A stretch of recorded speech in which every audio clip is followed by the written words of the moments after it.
எல்லாரும் பூஜ்ஜியமாக இருப்பாங்க. நாங்களாம் அப்படி இல்லை. என் ஆக்டிவ்ஸில் எங்களுக்குன்னு ஒரு இது இருந்துச்சு இங்கே மார்க்கம். So hi hello guys, welcome to motor Akash. நம்ம இந்த வீடியோ என்ன பார்க்க போகிறோன்னா, மிளகு நாற்று வாங்கிட்டு போய் எங்கள் சொந்த ஊரில் நடப்போகிறோம். அதை பற்றின விளாக் தான் அது எங்கள் தாத்தா கூட. ஸோ இந்த வீடியோ உங்களுக்கு எல்லாருக்குமே ரொம்ப இன்ட்ரெஸ்டிங்காக இருக்கும். கண்டிப்பாக ஃபுல்லாக பாருங்கள்.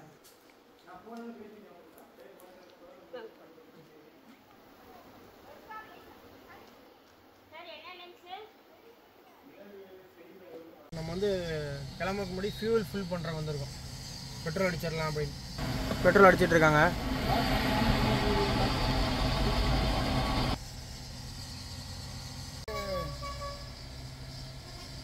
மிளகு நாற்று வாங்கிட்டு போய் சிவகங்கை டிஸ்ட்ரிக்டில் இருக்கிற என்னுடைய கிராம தோட்டத்தில் பயிரிட்டு பயிரிட போகிறோம். இதுக்கு முதல்ல பாக்கு நாற்று வெட்டி ஓரளவு காய்க்க ஆரம்பிச்சிருச்சு. இப்போ அதுக்கு தென்னமரத்துக்கு இடையில ஊடு பயிரும். இப்போ மிளகு பயிர் செடியாகவும் கொடி ஓடுறதாகவும் இருக்குது. கொடியை தென்னமரத்தில் ஏற்றி விடுறதாகவும், செடியை 2 தென்னமரத்துக்கு இடையில 3 கல்லை வச்சு நடுற மாதிரி ஏற்பாடு கொண்டுட்டு போய்கிட்டு இருக்கிறோம். அங்கே போய் ப்ராசஸ் பண்ண பிறகு நம்ம அதுக்கு பிறகு பார்க்கணும். ப்ராசஸ் பண்ண கூட உங்களுக்கு நான் காமிக்கிறேன்.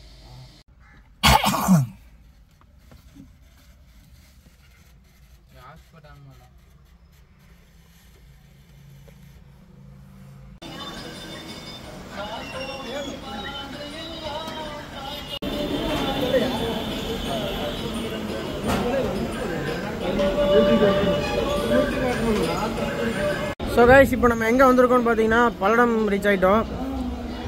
பல்லடத்தில் வந்து காஃபி குடிக்கலான்னு சொல்லிட்டு இங்கே ஸ்டாப் பண்ணோம்.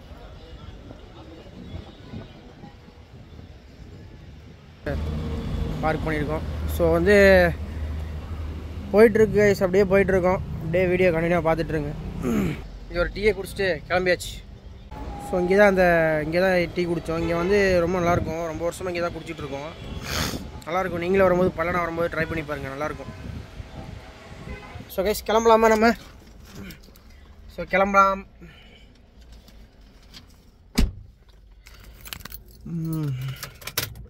ஸோ மறக்காமல் சீட் பெல்ட் போட்டுக்கோங்க.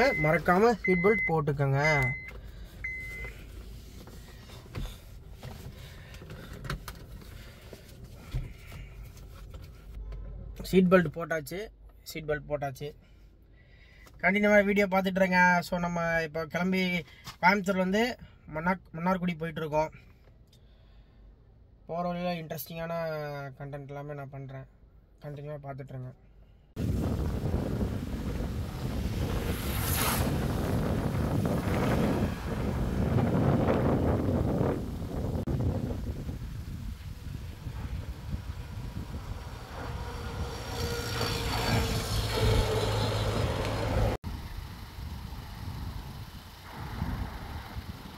இதே எங்கள் ஊரில் வந்து 100 நாள் வேலைம்பாங்க. 100 நாள் வேலை தான். 100 நாள் வேலை கவர்மெண்ட்லேருந்து 100 நாள் வேலைக்கு கூட்டிகிட்டு போவாங்க. எவ்வளோ பேர் போகிறாங்க பாருங்க, எவ்வளோ பேர் உட்காந்துருக்காங்க பாருங்க.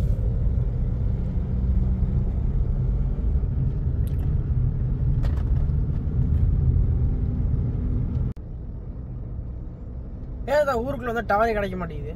இந்த இடத்துல அது வரைக்கும் டவர் இந்த ஹில்ஸ் இருக்குல்ல, இங்கே இதே போடல. டவர் லைனே இல்லைடா. இப்போ நம்ம போட போகிற ஏரியா வந்து எந்த ஏரியாவில் வந்து எந்த மண்ணில் போட போகிறோம்? அந்த கண்ணுகள்லாம் எந்த மண்ணில் இந்த கண்ணெல்லாம் போட போகிறோம்? செவலும் சுண்ணாம்பு மண்ணும் சேர்ந்த சிகப்பும் நல்ல மண்.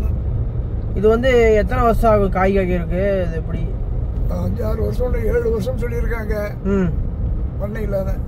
சரி, அதனால் அதுக்குள்ளே பூ வச்சு வர்றதுக்கு அந்த காய் வர்றதுக்கே 6 மாதம் ஆகிடும். அதுக்கு பிறகு அந்த ப்ராசஸ் எவ்வளோ ஈல்டு வருதுன்னு சொல்ல முடியும். இது இப்போ நம்ம போடுற மண் வந்து செம்மண்ணா? செம்மண்ணும் சாதா மண்ணும் சேர்ந்தது, சுண்ணாம்பு மண்ணும் சேர்ந்தது. பராமரிப்பெல்லாம் எப்படி இது பண்ணுறது? பராமரிப்பு தண்ணி விட்டுக்கிட்டே இருக்கணும். ஆனால் தண்ணி தூரில் தேங்கக்கூடாது. அந்த மாதிரி. ஆமாம், ஈரம் இருக்கணும், பட்டு தண்ணி இருக்கக்கூடாது. அது என்ன வித்தியாசமாக இருக்கு நீங்கள் சொல்கிறது? அது அப்படிதான், தண்ணி வடிகால் பார்த்து இருக்கணும். ஈரம் இருந்துச்சுன்னா வேறு அழுகி போயிடும். என்ன புரியல? இறக்கமா மழை சாரலில் போடக்கூடியது அல்லது போடணும் அதை. ஆனால் நம்ம இப்போ சமபூமியில் ஓரளவுக்கு போடுறதுனால ட்ரீ உடனே காயக்கூடிய ஒரு நல்ல மண்ணுடைய இதை அதை போடணும். அதுக்கு தான் இப்போ போடுறோம். முதல்ல நான் பாக்கு மரம் போட்டிருக்கேன். அதில் அதுக்கு இடையில ஊடு பேரை அதை போடுறோம்.